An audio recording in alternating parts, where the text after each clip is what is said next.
You, John Fitzgerald Kennedy, do solemnly swear. I, John Fitzgerald Kennedy, do solemnly swear. That you will faithfully execute the office of President of the United States. That I will faithfully execute the office of President of the United States. And will, to the best of your ability. And will, to the best of my ability. Preserve, protect, and defend the Constitution of the United States. Preserve, protect, and defend the Constitution of the United States. So help you God. So help me God.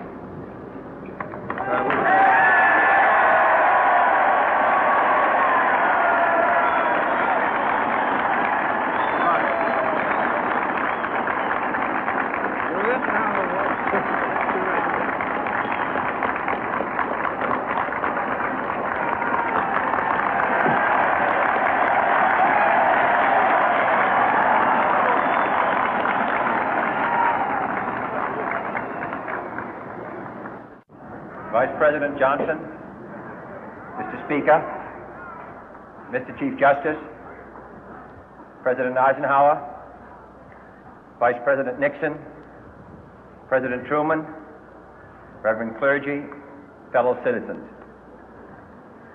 We observe today not a victory of party, but a celebration of freedom, symbolizing an end as well as a beginning, signifying renewal as well as change.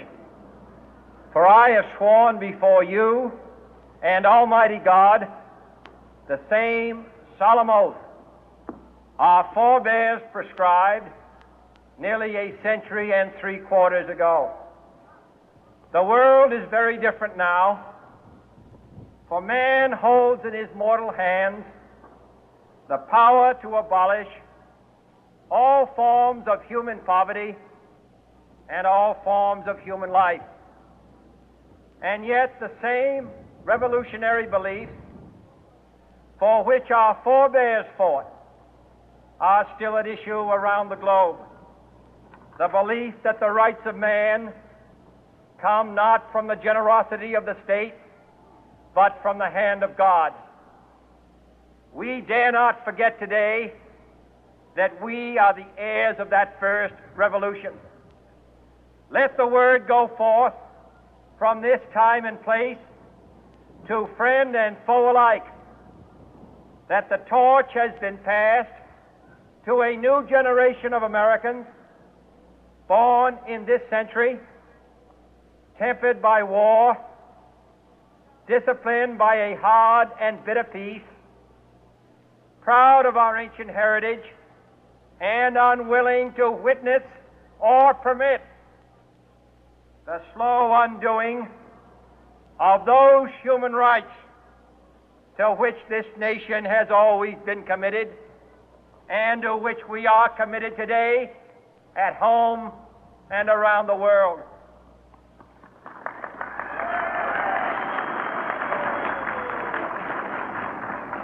Let every nation know, whether it wishes us well or ill, that we shall pay any price, bear any burden, meet any hardship, support any friend, oppose any foe to assure the survival and the success of liberty.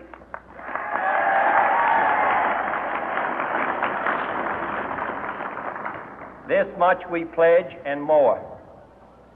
To those old allies whose cultural and spiritual origins we share, we pledge the loyalty of faithful friends. United, there is little we cannot do in a host of cooperative ventures.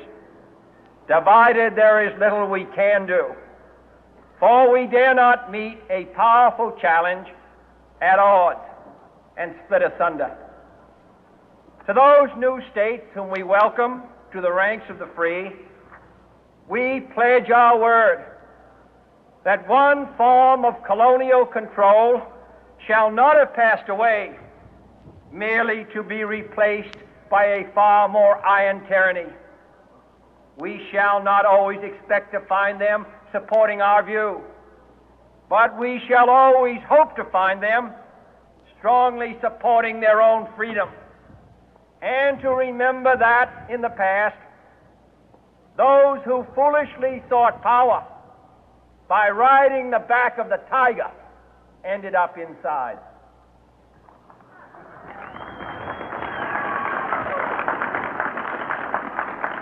To those people in the huts and villages of half the globe struggling to break the bonds of mass misery, we pledge our best efforts to help them help themselves for whatever period is required, not because the communists may be doing it, not because we seek their votes, but because it is right.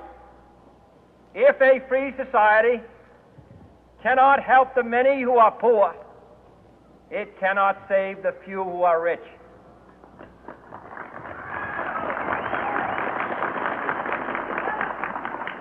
To our sister republics south of our border, we offer a special pledge to convert our good words into good deeds, in a new alliance for progress, to assist free men and free governments in casting off the chains of poverty. But this peaceful revolution of hope cannot become the prey of hostile powers. Let all our neighbors know that we shall join with them to oppose aggression or subversion anywhere in the Americas. And let every other power know that this hemisphere intends to remain the master of its own house.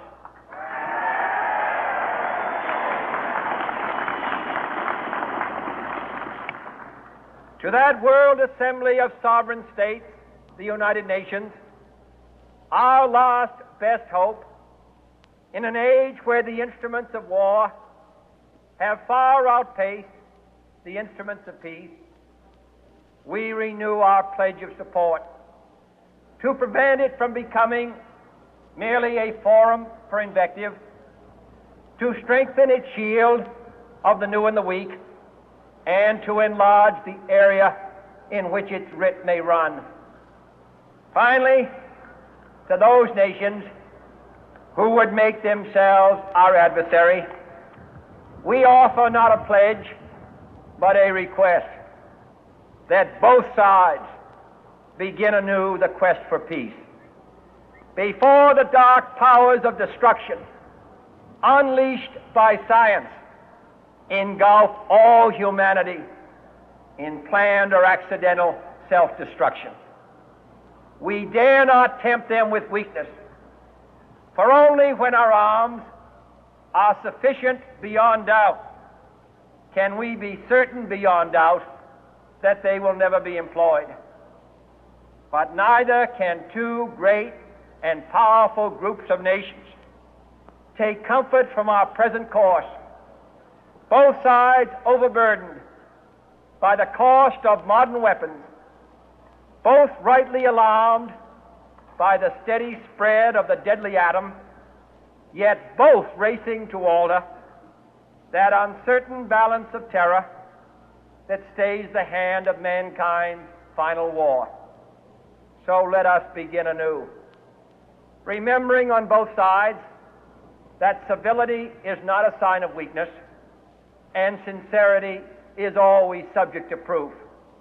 Let us never negotiate out of fear, but let us never fear to negotiate.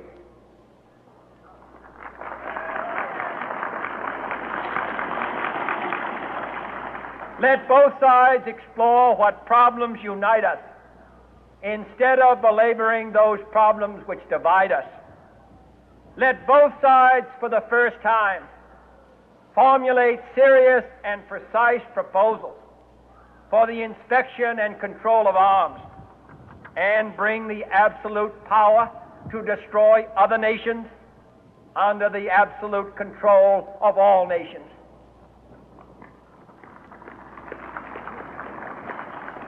Let both sides seek to invoke the wonders of science instead of its terrors. Together, let us explore the stars, conquer the deserts, eradicate disease, tap the ocean depth, and encourage the arts and commerce. Let both sides unite to heed in all corners of the earth the command of Isaiah to undo the heavy burden and let the oppressed go free. And if a beachhead of cooperation may push back the jungle of suspicion, let both sides join in creating a new endeavor, not a new balance of power, but a new world of law, where the strong are just and the weak secure and the peace preserved. All this will not be finished in the first 100 days, nor will it be finished in the first 1,000 days, nor in the life of this administration, nor even perhaps in our lifetime on this planet. But let us begin.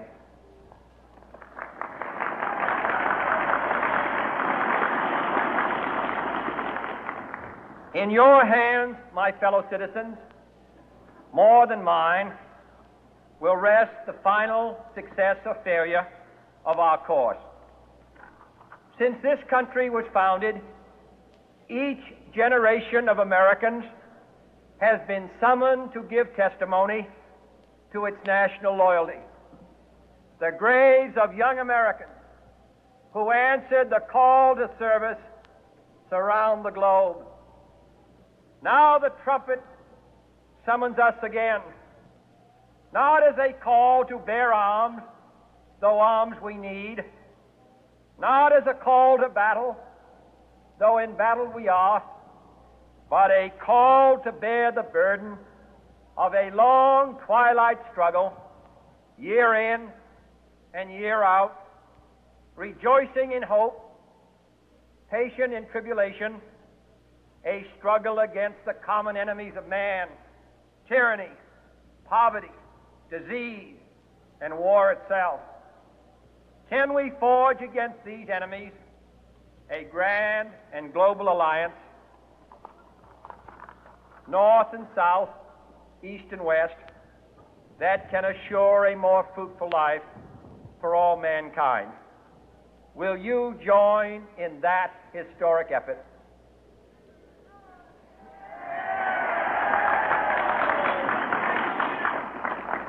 In the long history of the world, only a few generations have been granted the role of defending freedom in its hour of maximum danger. I do not shrink from this responsibility. I welcome it.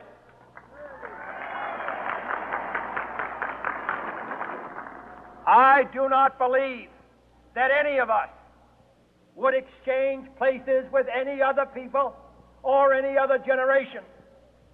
The energy, the faith, the devotion which we bring to this endeavor will light our country and all who serve it. And the glow from that fire can truly light the world. And so, my fellow Americans, ask not what your country can do for you, ask what you can do for your country.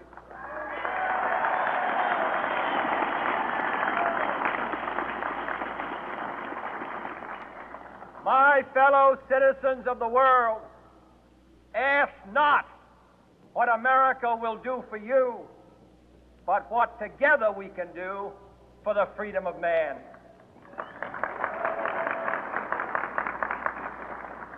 Finally, whether you are citizens of America or citizens of the world, ask of us here the same high standards of strength and sacrifice which we ask of you. With a good conscience, our only sure reward, with history the final judge of our deeds, let us go forth to lead the land we love, asking His blessing and His help, but knowing that here on earth, God's work must truly be our own.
nicht diese Töne,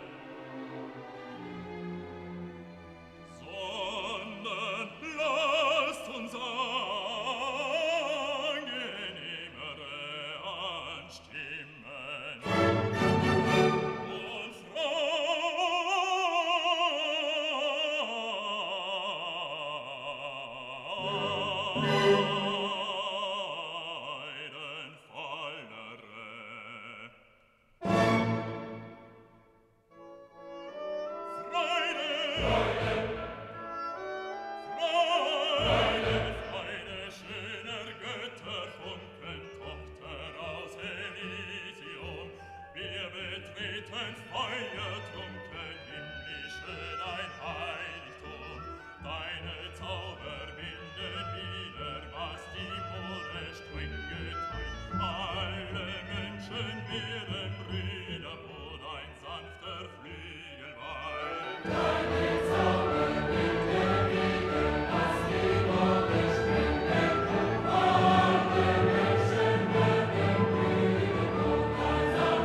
avance